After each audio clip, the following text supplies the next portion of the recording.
Sharq Turkistondagi zulmning kundan-kuniga yomonlashayotgan bu paytda Xitoy kommunistlari erkiy qirg'inchilikni texmi kuchaytirish uchun har qaysi ikki o'lkalardan oq-qorni farq etmaydigan tuzuk o'qish ma'lumoti bo'lmagan Xitoy bolalarini atalmış Sharq Turkistondagi jazo lagerlariga akilib, yuqori maosh berib ishga o'rinlashtirayotganligi o'tirg'i chiqdi. Xitoy kommunistlarining bu xil razil siyosati orqali texi bir dunyo qarashi, inson qarashi yetilib bo'lolmagan yavoylarni lagerlarga gundupay qilib qo'yishi, tutqun qilingan qarindoshlarimizning buningdan keyin qanday fojialarni beshidan o'tkazdiganligi hammamizga ma'lum.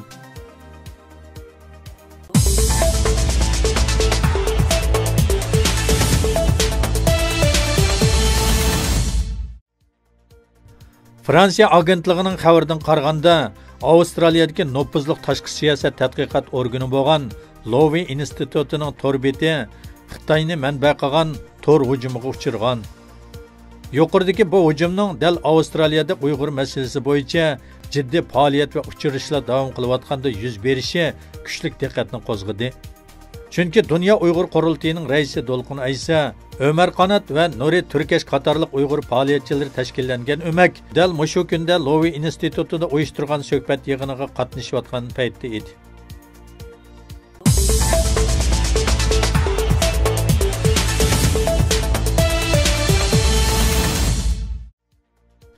Xitoyning Yer shari vaqt gazeti Uyg'urlarning hozirgi vaziyati ustida ko'plab xabar taqitayotgan G'arb matbuotlari obyektiv xabar taqitishdak burchidan voz kechdimi temasida bir parcha maqola va shundaqla 3 minutlik video taqitib, G'arb matbuotlarini Uyg'ur masalasida obyektiv bo'lmadi, Xitoyning terrorlikqa qarshi qilayotgan kurashini ravo ko'rmay, ikki xil o'lcham ishlatdi deganlar bilan aybladi.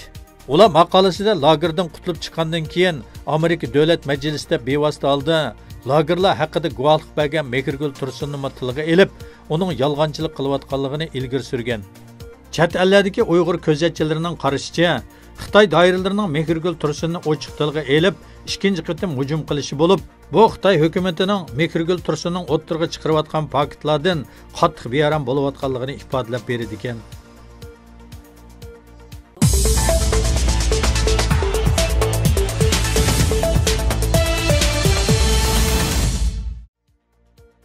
Dekabr 24 navbatlik butun dunyo havo klimat yig'ini Polshaning Katowetsiyada ochildi.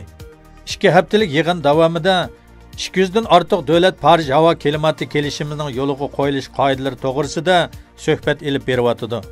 Havo klimatining kuchayishi eg'ir bo'lgan davlatlar taraqqiy qilayotgan davlatlarning yordam pul berish va'dasining amallashtirilishini talab qildi.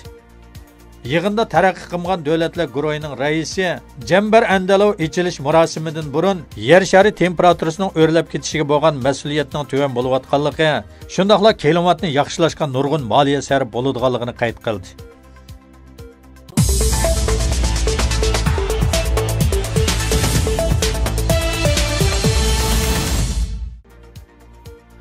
Saudiya Arabiston podshohi Qatarning amirini Paris qo'ltig'i hamkorlik komiteti yig'iniga taklif qildi. 5 dekabr Al Jazeera'ning xabar qilishicha, Saudiya Arabiston podshohi Salman Qatarning amiri Taymimni 9 dekabr ochiladigan 39 navbatlik Paris qo'ltig'i hamkorlik komiteti yig'iniga taklif qiladiganligini bildirdi.